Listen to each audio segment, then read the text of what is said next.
দীর্ঘ একটা সপ্তাহ অপেক্ষা করার পর মহান আল্লাহর ঘর মসজিদে সালাতুল জুমা আদায় করার যে তৌফিক, যে সম্মান আমাদেরকে আল্লাহ দিয়েছেন, সেই মনিবের দরবারে মন থেকে ভালোবাসা উজাড় করে দিয়ে শুকরিয়া আদায় করি আলহামদুলিল্লাহ।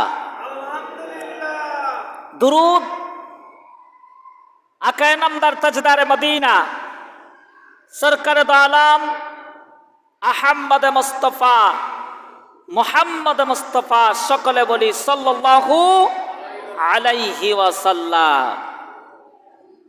সম্মানিত মুসল্লিয়ানে কেরাম, আপনারা সবাই কেমন আছেন? আমরা ভালো আছি। এটার মূল কারণ বা মূল উদ্দেশ্যই হলো আল্লাহ তাআলা আমাদেরকে ভালো রেখেছেন আল্লাহর কাজগুলো করার জন্য, ঠিক কিনা ভাই? কি কথা বলতেছেন? এখানে আসছেন শুধু আমার কথা শোনা ছাড়া আর কোনো কাজ নাই। চুপ করে শুধু এদিকে তাকাবেন, এইখানে কথা শুনবেন, অন্য কোনো কথা বলবেন না। আল্লাহ তাআলা আমাদেরকে সুস্থ রেখেছেন, এটা কত বড় নিয়ামত। আল্লাহ যে আমাদেরকে পছন্দ করেন তার সবচেয়ে বড় উদাহরণ হচ্ছে ওইটা যে আল্লাহ আমাদেরকে দুনিয়াতে না ফালাইয়া রাইখা আমাদেরকে আল্লাহ তাআলা আল্লাহর ঘর মসজিদে আসার জন্য ব্যবস্থা করেছেন। সুবহানাল্লাহ। সবাইকে আসতে পারছে? সবাইকে আল্লাহর ঘরে আসতে পারছে? পারবেও না। মানুষ কম না বেশি? বাহিরে মানুষ কম না বেশি? বেশি। ভিতরে মানুষ কম না বেশি? কম।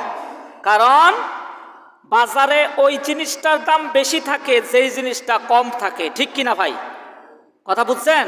বাজারে কোন জিনিসটার দাম বেশি থাকে? যেই জিনিসটা কম।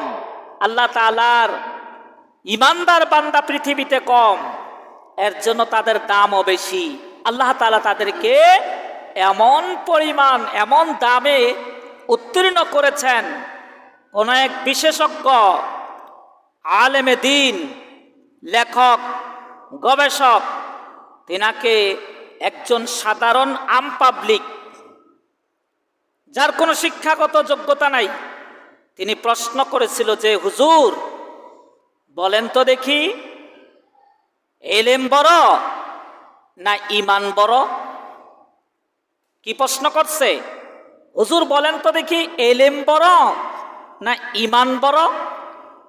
ইলম দরকারি বেশি না ঈমান দরকারি বেশি? হুজুর ওর মুখের দিকে তাকিয়ে বলছে যে মানুষটা যতটুকু প্রশ্নটা করছে তার 3 ডবল বড়। কথা বুঝাইতে পারি নাই? মানুষ যতটুকু প্রশ্নটা করছে তার চাইতে 3 ডবল কি বড়। ওই গবেষক তার মুখের দিকে তাকিয়ে বলছে, বাবা তুমি যেই চিন্তা থেকে এই প্রশ্নটা করছো আমার বুঝতে আর বাকি নাই। তুমি এটাই বুঝাইতে চেষ্টা করছো হাজারো বিদ্যা অর্জন করার পরে মৃত্যুর আগ মুহূর্তে যদি তার ঈমানটাই না থাকে, তার এই ইলম, এই বিদ্যা, এই শিক্ষা, এই ভ্রাতৃত্ব কোনো কাজে লাগবে না। কারণ তার মূল জিনিসটাই নাই, যেই জিনিসটার উপরে আল্লাহ তাআলা কিয়ামতের মাঠে তাকে সম্মানিত করবেন, ঠিক কিনা ভাইরা? কথা বুঝছেন আমার কথাটা? কিয়ামতের মাঠে কি শিক্ষিত লোক সম্মানিত হবে না ঈমানদার লোক সম্মানিত হবে? কে সম্মানিত হবে? শিক্ষিত ব্যক্তি না ঈমানদার ব্যক্তি? ঈমানদার ব্যক্তি। তাহলে ঈমানদার ব্যক্তি কি দরকারি বেশি না শিক্ষিত লোক দরকার বেশি? ঈমানদার লোক দরকার বেশি। তাহলে ঈমান অর্জন করার জন্য কি দরকার? ঈমান অর্জন করার জন্য দরকার হচ্ছে মনের ইচ্ছা, মনের শক্তি, চিন্তা। খারাপ চিন্তা বাদ দিয়ে ভালো চিন্তা করতে হবে এবং মনের অন্তর থেকে বিশ্বাস করতে হবে রব এক, ঠিক কিনা ভাই? রব কয়? এক। আমি এক আল্লাহর আনুগত্য করি, গোলামি করি, আর আমাকে পথ দেখানোর জন্য আল্লাহ রাব্বুল আলামিন পাঠিয়েছেন মুহাম্মদুর রাসূলুল্লাহ সাল্লাল্লাহু আলাইহি ওয়াসাল্লামকে, ঠিক কিনা ভাই? এই ব্যাপারে আল্লাহ তাআলা কোরআন আল কারীমের মধ্যে সূরাতুল বাকারার 18 নম্বর আয়াতের মধ্যে মহান আল্লাহ সুবহানাহু ওয়া তাআলা আমাদেরকে সুন্দর করে আলোচনা করে দেখিয়ে দিয়েছেন, সুম্মুম বুকুমুন উমিয়ুন ফাহুম লা ইয়ারজিউন। তোমাদের মধ্যে এক শ্রেণীর লোক আছে যারা কান আছে কিন্তু কানে শোনে না, যাদের চোখ আছে কিন্তু তারা ভালো জিনিস চোখে দেখে না, যাদের মুখ আছে কিন্তু তারা কোথাও কোনো কিছু প্রতিবাদ করে না, ভালো কথা নিজেও কয় না, অন্যদেরকেও ভালো কথা বলার জন্য উৎসাহিত করে না। এমন লোক আমাদের সমাজে আছে না নাই? কিও কথা বলেন না কেন? আছে। কিছু লোক কানে শোনে, কোরআনের কথা প্রতিদিন শুনতেছে, কিন্তু সে শুনে এই বিষয়টা কি বুঝার চেষ্টা করে না। তাদের ব্যাপারে বলছে তারা হচ্ছে বয়রা।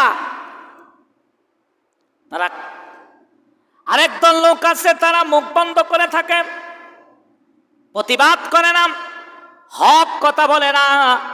তারা মুখ থাকার পরেও, কথা বলার শক্তি থাকার পরেও, সূরাতুর রহমানের মধ্যে আল্লাহ তাআলা কত সুন্দর করে আমাদেরকে শিক্ষা দিচ্ছেন। আর রহমান, তিনি দয়াময় রহমান। আল্লামাল কোরআন।